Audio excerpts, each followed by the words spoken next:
Right. అయితే మరొక విషయానికి వస్తే ఈ సర్పంచ్ ఎన్నికల విషయానికి వస్తే కనుక ఏకగ్రీవంగా ఎన్నుకోవడాన్ని ఎలా చూస్తారు? అలాగే వేలంపాటలో సర్పంచుల అభ్యర్థులు కూడా ఏకగ్రీవంగా చేయడాన్ని ఏ రకంగా చూస్తారు? అంటే ఒక్కొక్క సర్పంచ్‌కి ఇప్పుడు ₹1,00,00,000 పెడుతున్నారు.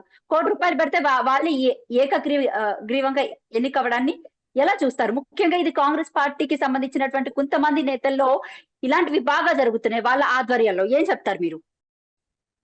అయితే రాధా గారు, భారత రాజ్యాంగ నిర్మాత డాక్టర్ బిఆర్ అంబేద్కర్ గారు ఒక గొప్ప అవకాశం, ఓటు. ఓటు అనే ఆయుధాన్ని ఇచ్చిండు ప్రజలకి. అవునా కాదా? రాజ్యాంగంలో ఒక గొప్ప అవకాశం ఇచ్చిండ్రు.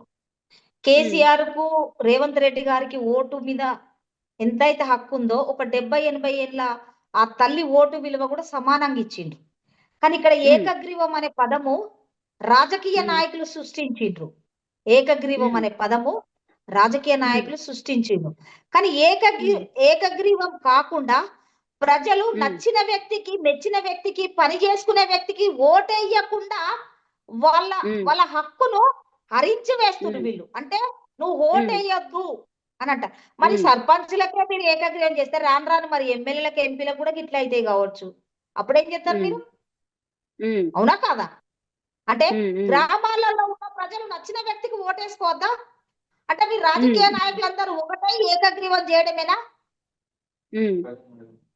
ప్రజల్ని అడగరా? ఈ ఊరును ఒక దప్పు చాటింపు చేయండి. మీకు ధైర్యం ఉంటే గ్రామ సభ పెట్టండి, దప్పు చాటింపు చేయండి.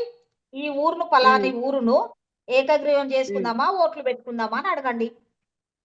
ప్రజలు దాన్ని రిజెక్ట్ చేస్తారు రాధా గారు. ఎందుకంటే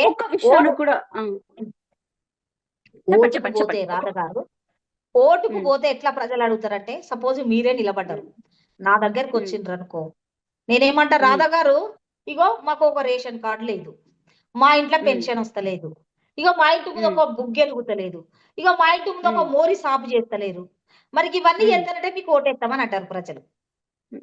అవునా కాదా? ఏకగ్రీవం చేస్తే ఆయన ఎవరికి జవాబుదారిగా ఉంటాడు? ఎవరిని అడగాలి? ప్రజలు. ఏకగ్రీవం చేసిన నాయకుల్ని అడగాల, ఏకగ్రీవమైన సర్పంచ్ని అడగాల ప్రజలు. సర్పంచ్ని క్వశ్చన్ చేసిండ్రు అనుకో, అరే నాయకులందరూ కలిసి, ఊరు పెద్దలందరూ కలిసి ఏకగ్రీవం చేస్తే నేను సర్పంచ్ అయినా, నువ్వు ఓటెత్తే సర్పంచ్ అయినవా అంటారు, బరాబర్ అంటారు. అంటే ఓటేసే హక్కును, అధికారాన్ని కూడా కొంత రాజకీయ నాయకులు వాళ్ళ స్వేచ్ఛను, వాళ్ళ హక్కులు హరించవేస్తుండ్రు. అంటే ఓటేసే అధికారాన్ని లేకుండా చేస్తాను.